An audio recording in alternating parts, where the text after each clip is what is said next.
In the shadow of Rome's unyielding empire, across the shimmering Adriatic Sea, a storm was brewing.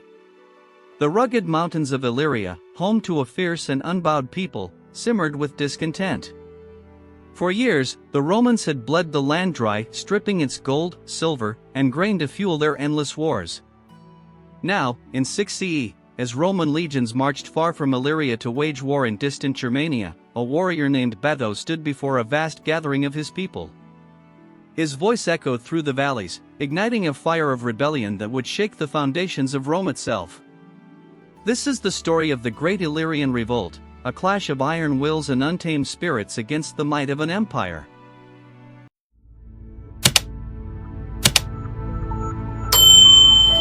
By the reign of Augustus, Illyria was a land of stark contrasts, fertile plains nestled between towering peaks, rich with silver, gold, iron, and timber. To the Romans, it was a realm of barbarians, its people divided into two major groups, the Dalmatae, who dominated the Adriatic coast and southern mountains, and the Pannonii, spread across the northern plains and into Noricum and Pannonia. Smaller tribes, like the Venetic and Western Moesian peoples, intermingled in this vibrant mosaic. The Romans had clashed with the Illyrians before, notably during the Pannonian revolts of 14 to 10 BCE, but these conflicts were mere preludes to the storm to come. The land's wealth made it a prime target for Roman exploitation, sowing seeds of resentment among its proud inhabitants.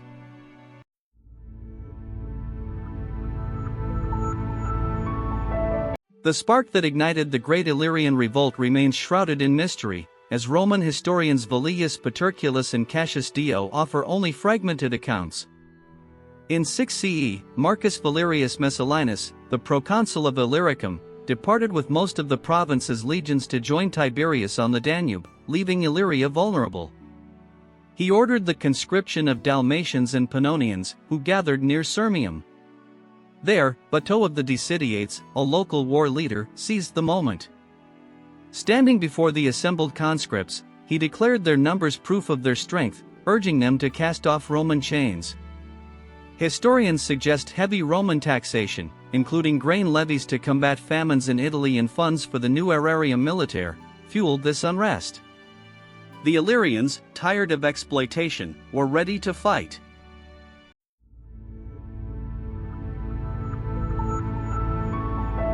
Bato's call to arms swelled the rebellion, with the Brussi tribe joining to form a force allegedly numbering 200,000 warriors. Though exaggerated, the threat was real. Bato split his forces, leading one group south to besiege Salona, where he was wounded by a ballista stone, forcing a retreat.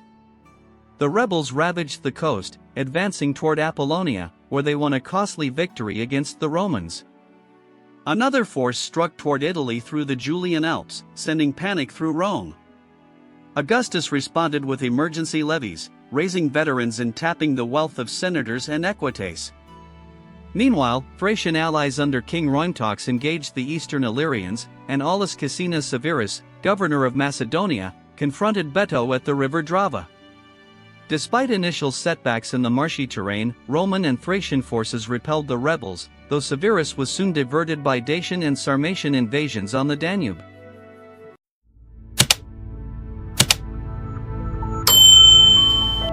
Tiberius, preoccupied with a stalled campaign against the Marcomanni, secured a truce with their leader Marbodus, allowing him to redirect forces to Illyricum.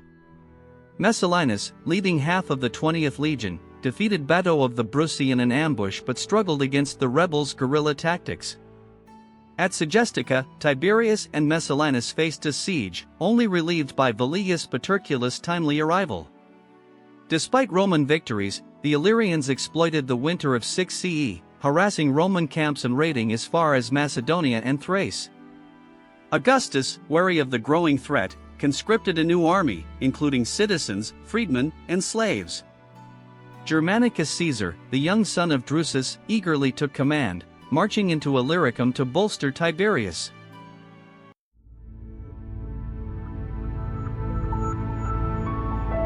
In 7 CE, Tiberius commanded a massive army, reportedly 145,000 strong, including Roman legions, allies, and Germanicus volunteers. Yet the Illyrians' knowledge of the terrain kept the Romans at bay.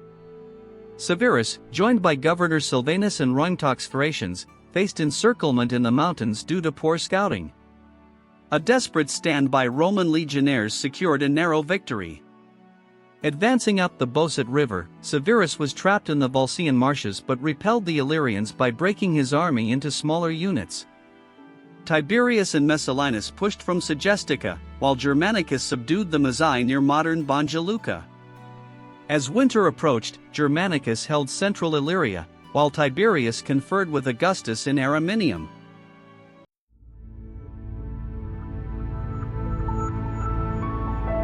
The campaign of 8 CE saw Germanicus strike at Splonum, a fortified mining center. After repeated repulses, a Germanic cavalryman named Pusio breached the walls, leading to the city's surrender. The siege of Rhetinium, however, was brutal. The Illyrians burned the suburbs, luring Romans into a trap of flames and missiles. Germanicus' forces suffered heavy losses but captured the city after a firestorm. Facing low morale and a potential mutiny, Tiberius reorganized his army into 3 columns under Silvanus, Marcus Lepidus, and himself with Germanicus. This strategy overwhelmed the Illyrians, whose unity fractured as Bato of the Brussi was betrayed and executed by his own people.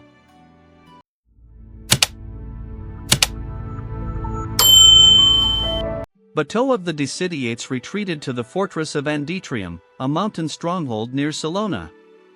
Its defenses and provisions thwarted Roman assaults, as Illyrian auxilia feared execution and fought desperately. Tiberius faced mutiny among his own troops but rallied them with a disciplined address. In a final assault, the Romans advanced in a quadratum formation, enduring a barrage of missiles.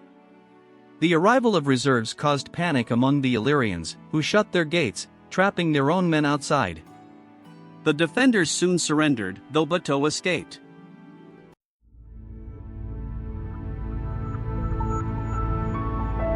In 9 CE, Germanicus besieged Arduba, where infighting and defections led to its swift fall. With Arduba's surrender, remaining Illyrian strongholds capitulated. Bato, still at large, sent his son Suas as a hostage and offered terms to Augustus. In a dramatic meeting with Tiberius, Bato surrendered, pleading for clemency for his people. Tiberius spared him, and Bato was paraded in a triumph alongside Tiberius, Silvanus, Marcus Lepidus, and Germanicus. However, Rome dissolved the Illyrian confederations, enslaved many, and reorganized the region for imperial control. The victory was bittersweet, as news of Arminius' revolt in Germania loomed, heralding the Battle of Teutoburg-Wald.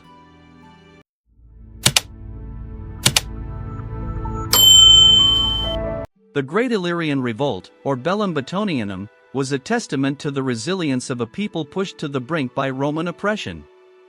Though ultimately crushed, it exposed the vulnerabilities of Rome's sprawling empire. For Germanicus, it was a crucible that forged his reputation, while Tiberius solidified his legacy as a commander. Yet, the cost was high. Illyria was subdued, but at the expense of its people's freedom and identity. As Rome turned its gaze to Germania, the echoes of Illyria's defiance lingered, a warning of the price of imperial ambition.